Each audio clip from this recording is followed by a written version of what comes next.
Did you read the same text I did? No. There's the son took the woman's car with the girlfriend.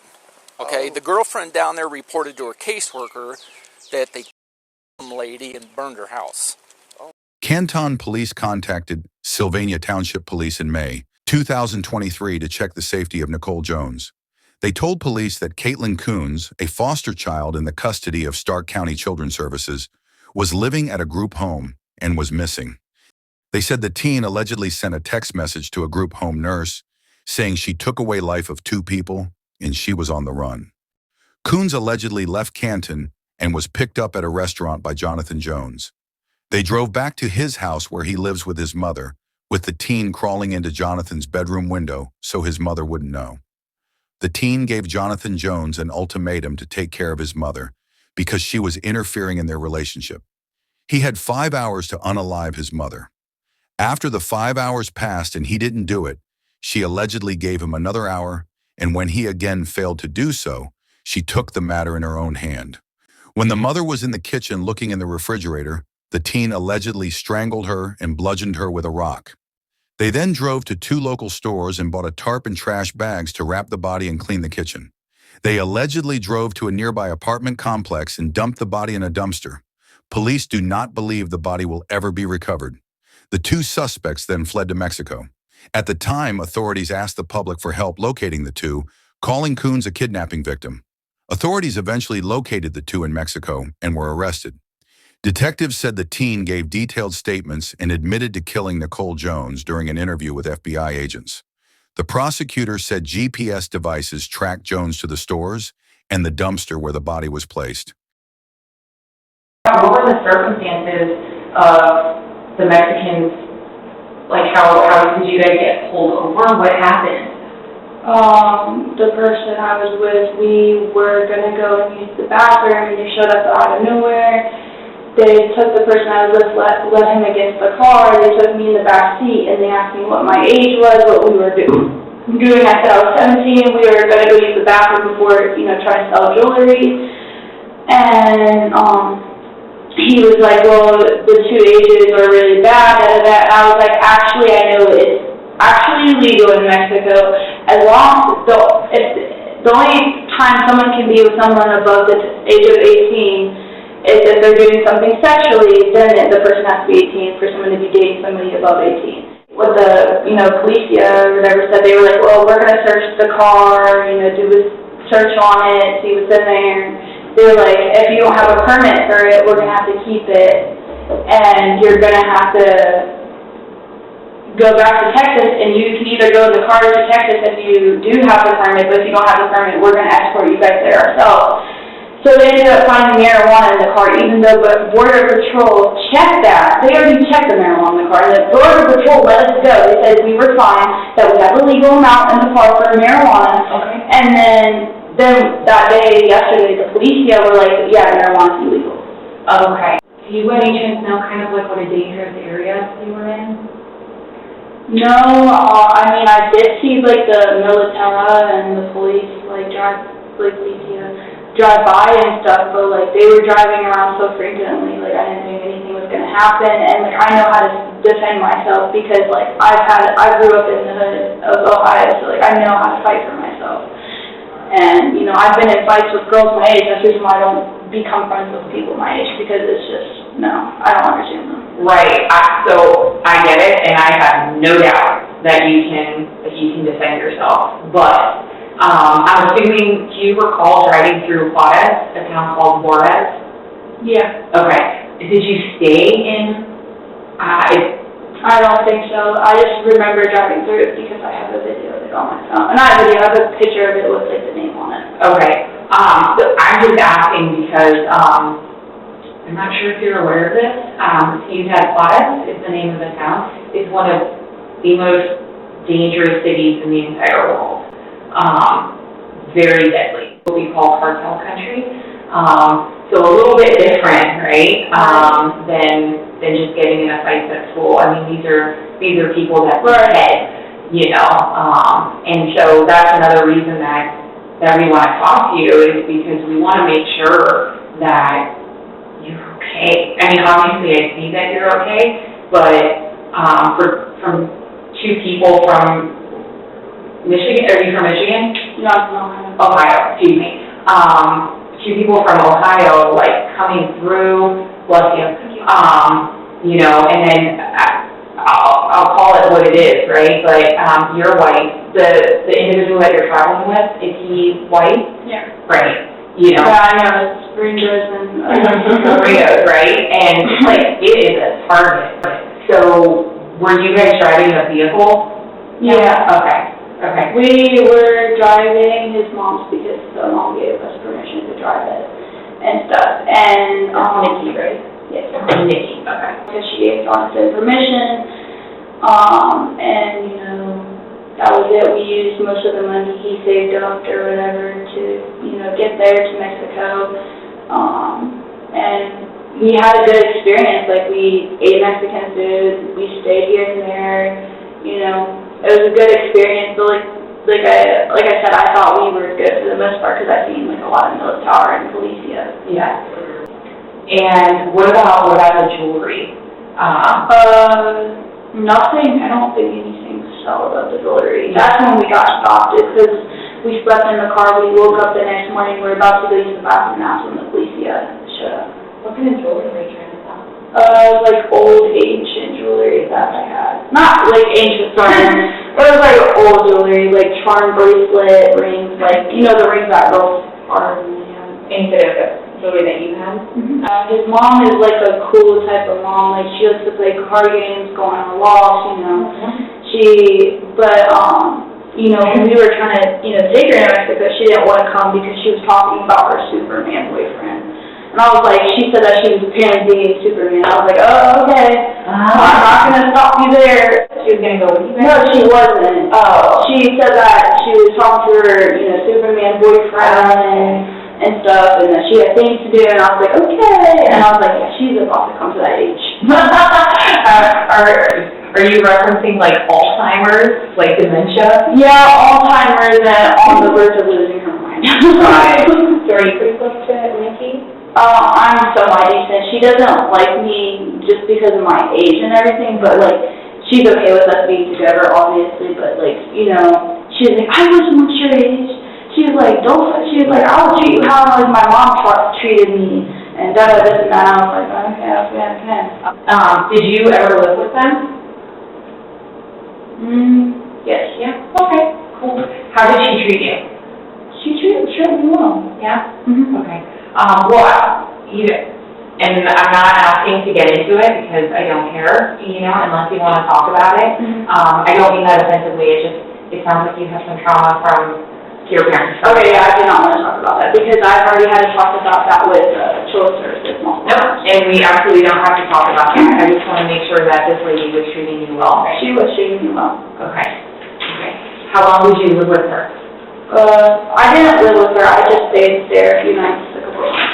Okay. Does Nikki know that Jonathan's in jail in Mexico? I don't know. I haven't talked to him since he got anyway, so I don't know if he called her or if the police called or what happened with that. I do not know. Does she know you guys are going? Yeah, like I said, we offered her to come with us. Right. Okay. When was the last time then that you, like, talked to her? Well, there was some watching though because of Mexico. So then mine was the only one working, but then mine kept glitching out. So we didn't really have working for Mexico. Probably because you were hooked up to the Mexican network. So way back in Mexico, when you want to talk to her? What? When did you want to talk to Nikki before? I think it was like right when we like went to Arizona, it's like when we talked to her. But I don't know when that was. I just know it was like right before we got to Mexico. We talked to her as we were making our way out to, you know, Mexico or whatever, but then she was talking about, like, she's busy and she doesn't want to talk, going on walks. Like I said, she's a busy person. I'm not going to keep an old woman. I'm not going to get yelled at by somebody. So we just kept traveling and stuff, and we were like, maybe she just is doing her own thing with, like, not bothering her. God, that's how that went. Okay. When did you guys leave in Ohio? I do not know that either. You don't know? It was a guesstimate? I don't know an estimate either. I just know that we entered Mexico a week ago and that we went through some states along the way. Okay. I don't remember the states. I know one of them is Arizona. I know that we were in Texas at some point, and I know that we went to Mexico. That's all I know. I can't give you the exact date because my brain doesn't let me process that because I have a brain injury. That's fine, that's what he said. Because I'm just trying to think of where Ohio is versus where Texas is in Arizona. I'm very far away. Yeah, I got that, and obviously I can tell that you're getting like a little bit upset, you know? I am because I'm literally in wherever this is, there's jail cells by there, I'm sitting on this metal thing, I could literally, be out and about. Right, so, And you guys said that you wanted to know what happened in Mexico and stuff and make sure that I'm not doing anything illegal, and that's the reason why I gave you my password. correct, and so you're 17, right? Correct. And so, you're still a minor, right? Well, we're in Texas, so I'm legal here. You are legal here, but out of Ohio, you're still a minor. Mhm. And so we just wanted to make sure that when en route, that you're okay. And I am okay. Okay. And we also wanted to make sure, with Jonathan, and I know you said nothing happened, but we wanted to make sure from Ohio to Mexico to here that you were safe, that you nothing happened along the way either with him or with someone else. Nothing did happen along the way. He kept me safe throughout most of the way. And then the thing is that there was a notification that came in as well that you had been abducted. Okay? Okay, well, I was never abducted, so Okay. I need to talk to whoever said that. Why don't they have said that? I don't know, because I told my caseworker I was going with him, so that's a misfollow part on her behalf. Right. And so, once again, that's... I know, whenever I was, reading the newspapers after the Mexican police that they said, fugitive is believed to be with runaway, and I've been posting off my Facebook account. I talked to my local police. I even have the phone records in my phone.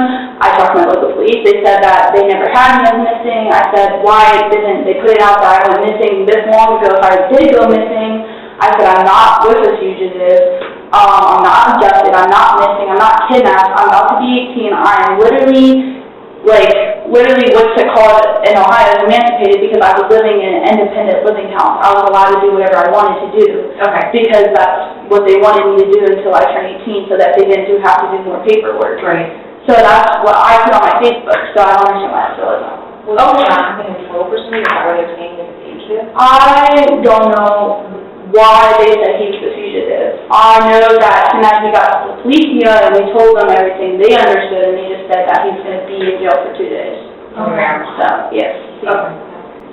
Yeah, no, and hey, look, it is our job, right, just to make sure that you're safe, okay? I am safe. So when we get notified by Mexican authorities as well as U.S. authorities that there's a child, right, that has been, because even in Mexico you're still considered a child. Texas is different. It just so happens that you pass through Texas, right? So let's put what Texas state law is out of the way, right? So we get notified that we have a child that's in Mexico and that's being deported back. We need to make sure that you're okay. I know, once again, like I said, I am okay. I feel like we keep revisiting the question, is she okay? What are the signs that she's not okay? And I'm showing you that I am okay, and I'm saying I am okay, so you need to take my word for it. I am taking your word for it, because now we're face to face, right? But up until an hour ago, we were not face to face. And we have been notified that you were listed as a kidnapped child, right? Okay, well, I will talk to whoever I have to talk to about that, because I was not kidnapped. My caseworker knew that I left volunteer. What do you like about Jonathan? I like that he's caring and understanding, and I feel like, nobody is like him at all. Yeah. Like, I've never met somebody like him before. What does he do to show that he cares? Like, that he cares, he's always making sure that I ate and stuff, and we also had a cat or whatever, so he was always making sure the cat was okay and stuff, and, he was always making sure his mom was okay, too. His mom? Yes. What's his mom's name? Nikki? Nikki? Yeah. Okay. Why was he, making sure that she was okay? Why did he, make sure she was okay? Yeah. Because she also had a eating disorder. She did? Yeah. Okay. And she's doing okay? Kind of getting irritated because took longer than I imagined. The people that I came with, they told me that I was just going to be dropped off and that, I could make it my way to Ohio myself. And then this happened, so I felt like I was lied by the authorities of that. And so I feel like my time is being wasted because obviously I'm okay, I'm not kidnapped, I'm perfectly fine, I don't see anything that would show any signs of kidnapping. I have my phone, so if I needed help, I would have contacted up, or I could have yelled fire or help. So I think that, this is just, a big miscommunication with the whole world, so I'm ready to leave, that's all. Okay.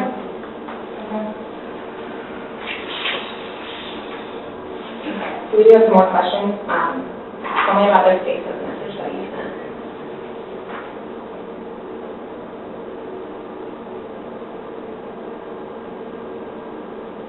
What happened? It talks about 2 murders and some arsons.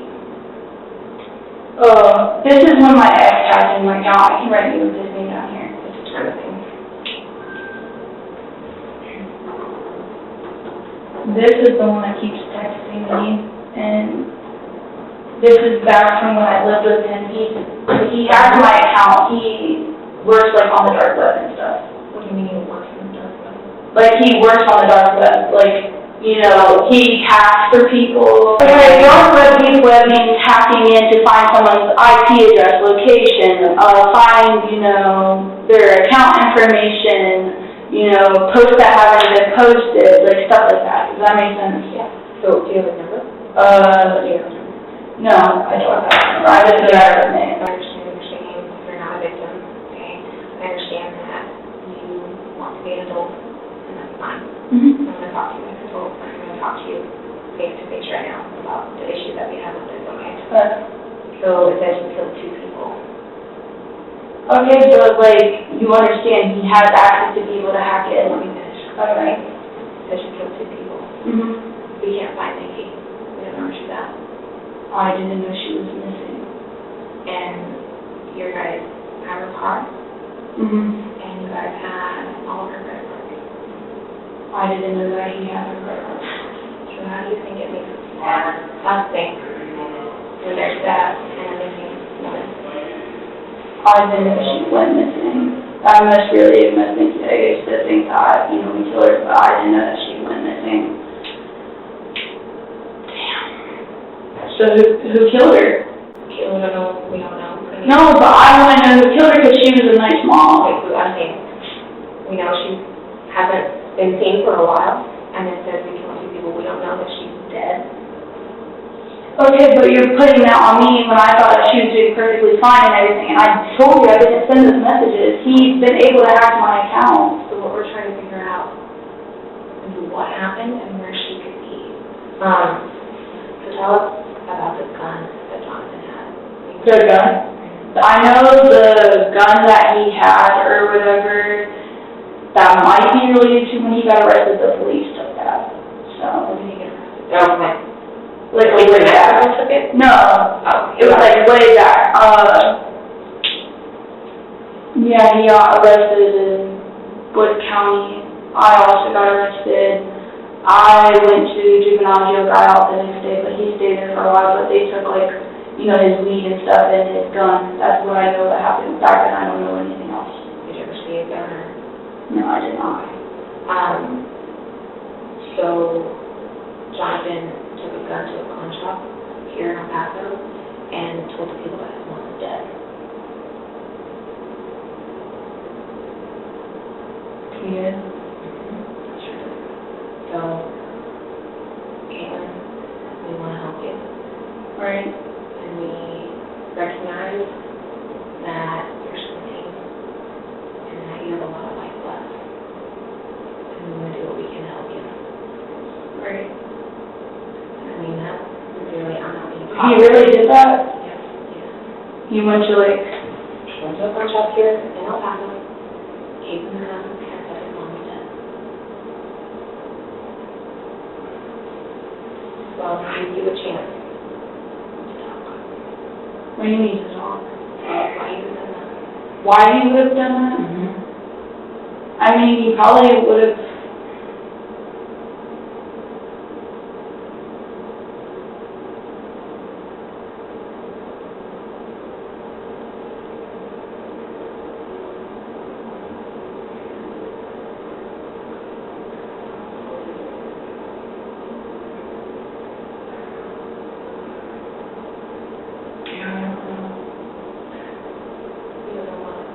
like, I don't know anything, like, I didn't know he did that, I didn't know there was a gun, I didn't know his mom said, like, I don't know what you guys want me to say.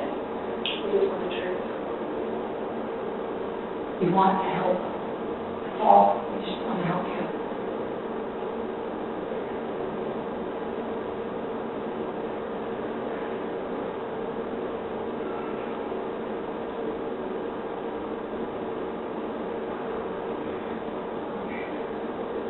So she's dead, did you guys find the body? Caitlin, we have, not only do we have the pawn shop owner's statement, we have the gun now, and then we also have video surveillance, putting you guys at the pawn shop.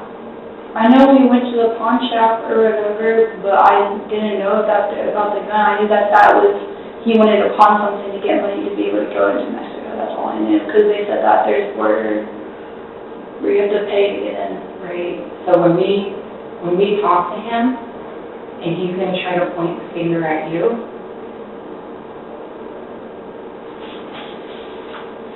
we're trying to help you.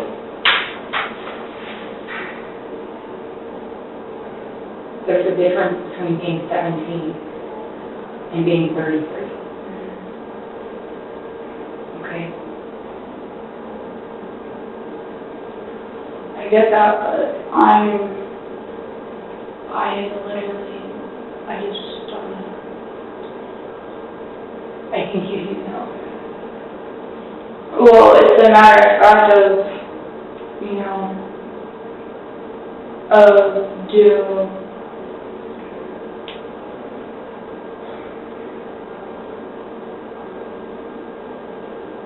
put it all on him, even though it's not all on him, or go to jail. So it doesn't have to be one or the other. Okay? Her job is to present the truth and to find the truth. And that's what we want. We just want the truth. And we want to give you an opportunity to tell your story before he tells it for you.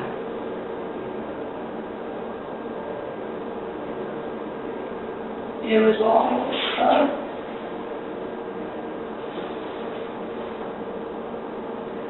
it was all me. I told him that I had 5 hours. I ran away from an independent living house, and I told him he had 5 hours, you know, to kill her, and he told me that he couldn't do it because that was his mom, and so he wouldn't do it. So I strangled her out, and I took her rock and banged her head a whole bunch of times. And then I told him about it, and he was shocked. So then I let him give him a moment. He threw up, and then we went to go get cleaning supplies that I cashed out and stuff. And then we cleaned up the body, cleaned up everything in the house. We disposed her body in a trash dumpster, and he couldn't do it, so I, you know, was the one that put the body in the trash. And then after that, we took his ankle thing off, and then we went on the run.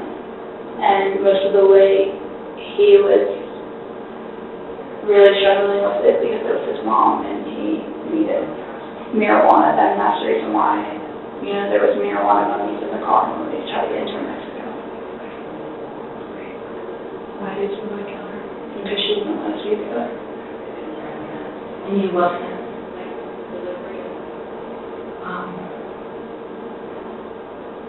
Took a lot of courage for you to tell us that. Yeah. Okay? I also killed another person in Arizona in a drive-by. I don't know who it was. Also committed 2 arsons in Arizona in the middle of nowhere. Don't know where that was either. I, you know, loaded the gun and stuff and shot the person, and I left real fast, and then after that I washed off the residue of the gunpowder. Are you certain that they're deceased? I don't know what happened. I just remember pulling out the gun out of the window and shooting. Was it a male, woman, old, young? I think it was a woman. A woman. Do you remember how old she was? She looked old and she had glasses and she was by to the bus stop. Is there a reason, like, that precipitated it, that made you do it? I don't know, I was like, well, I killed someone, so I might as well kill another. And what did Jonathan say? He just told me that he has a bad feeling that it was all going to catch up and that, you know, he can't believe he killed his mom and that he misses his mom and, you know, basically that he wish he didn't do it. Did he kill his mom or did you? I killed her, but he, like, he kind of helped with the body retraction, but then after him dropping the feet, I told him, let me do it, you can't do this. Okay. How did you feel after you killed his mom? I got very high and I was tripping really badly. I was like, oh, that really just happened. I really just killed your mom. And he was like, yeah, you did. And he started crying. And then I was like, I'm sorry. And then, you know, I had to toughen up because then that was when I went to go hide the body. We're gonna do that how? Marijuana. Just marijuana? Did you drink at all? Okay. And this was because she didn't want you guys to be together? Yeah, and I think she honestly was really obsessed over him because whenever we were talking to her, you know, about us and stuff, and she was like, well, if you guys have sex, I'm going to be perfectly fine with it and stuff like that. We were like, well, in the future, like, we're not going to ask you to have sex. Like, that's weird. Like, that's something we would talk out ourselves. And stuff like that. And, you know, she was just, like, always all over her son. Like, always handsy with him and stuff like that, and being really flirt-like, if that makes sense. Like inappropriate? Yes. Okay. Do you know if they ever were like sexually involved? I don't think they were, because when I was talking to Jonathan about my suspicions, he was like, yeah, I kind of feel that way too, because, you know, my mom would always get angry at me for certain things, and, you know, I would tell her, like, you know, why are you getting angry at me for this, and he was like, I don't understand it, and then he was also talking about, like, how he's seen some of this stuff too, and he made it feel uncomfortable. And then that's when I told him, I was like, you see why I killed your mom, like, do you understand? Because she wouldn't let us be together. Like, nobody will let us be together, and it's kind of sad because it's like, it's obviously, it's obviously, like, I want this, like, I want him, like, I don't care if he's old, I don't care if by the time I turn 18, he's about to be an old man, I don't, I love him. Did it happen in the morning or the night? It happened in the morning, and then the body was disposed of that night. Okay. Do you remember when that was? No. No. Do you have was it in, because we're in May right now, so was it in April, or was it in May? What you said, we're in what? Did it happen in April, the end of April maybe, or did it happen in early May? End of April. Is that, you strangled her? How did you do that? Okay, where was she when that happened? She was trying to get something out of the fridge, and I flipped her over and started doing it, and then I took the rock that I had, like, right on the floor, and I just started throwing it at her head. Is that what the scratches are on your arm? I don't know what these are. No. Remember, like, if you lift up your sleeves, the other ones, are they from her? No. No? Oh, these are self-harm marks. Okay. Yeah. Did she fight at all? Yeah. What? Did she fight you at all? She was very in shock, so she didn't fight. Like, the only thing I remember is the, like, hackling with blood cells in her mouth, like. Was that after she was hit with the rock? Did that happen? Yeah, and then there was, like, blood clots that started coming out of her. Out of where? I think it came out of her mouth. They were, like, really big. Okay. How long would you say that you strangled her for before you hit her with the rock? I did it for 5 minutes, hit her with the rock, and then I kept strangling her. And then after that, after strangling her for, like, a good, like, at least 10 minutes, I started banging really hard with the rock again. Okay. I ended up by the stuff that I bought or whatever, by using her identity and her money, I bought a scrub thing, a mop, and I cleaned up all the blood. I threw away the blood clots and stuff like that. I made sure the trash cans were double wrapped, and then I made sure to get it into the dumpsters for tomorrow. So, how did you get her body from the house to the dumpster? We took her car Okay, where did you put the body? in the back seat, In the back seat? So, I'm not familiar with the car. in the trunk. In the trunk, okay, so in the very back? Okay. Did you wrap her with saran wrap first and then the tarp, or the tarp and then saran wrap? Sure, back in the tarp. Okay. Do you remember the color of the dumpster that you put her in? A black one, I think. You put her body in the dumpster, right? And so, In a dumpster with a bucket of trash. It was by a neighborhood in Sylvania. a neighborhood in Sylvania? Yeah. Is that where she lives? That's in Ohio. Was it like, one of those big dumpsters, like outside of the store, or was it like a garbage can? A big dumpster. Okay. Was it outside of the store? No, it was outside of the neighborhood houses, like apartments, I think. So it was an apartment dumpster? Yeah, and then I threw away all the evidence in big double trash bags, and they took the trash. Okay. In the same dumpster though? No, and her dumpster, I did that. Okay. And the next day, the trash people came and took all the evidence. Okay. So I just want to take it one step at a time. So her body was put into a big dumpster outside of an apartment complex. Okay. Was she wearing clothes? Yes. Yeah. Do you recall what she was wearing? No, I just remember wrapping her up in saran wrap and the black big things that you can put over things. Tarp? Yes. Okay. So saran wrap and tarp. Did you use any kind of tape to like tape it up? Okay. So then you put her body. Jonathan had to help you. No, he did not. I got her all the way in, halfway, and then I was like, I need help, and then he couldn't do it, so I had to push her feet in. But it was all me. Okay. The only part he helped in any of what happened is driving to Mexico, because he said that, to be able to get in Mexico, it needs to be an adult driving. And then, besides that, though, he didn't help with anything. Just want to make sure that you're not taking 100% of the blame for something that you... Well, that's the thing, I'm taking 100% of the blame because it is the truth. I did. I was the one that killed his mom, I was the one that did the shoot by, or whatever. I was just, after killing her, I was like, everybody else because they're always against me. After plea negotiations, Caitlin Coons, 18, and Jonathan Jones, 33, each pleaded no contest to charges of aggravated murder and abuse of a corpse.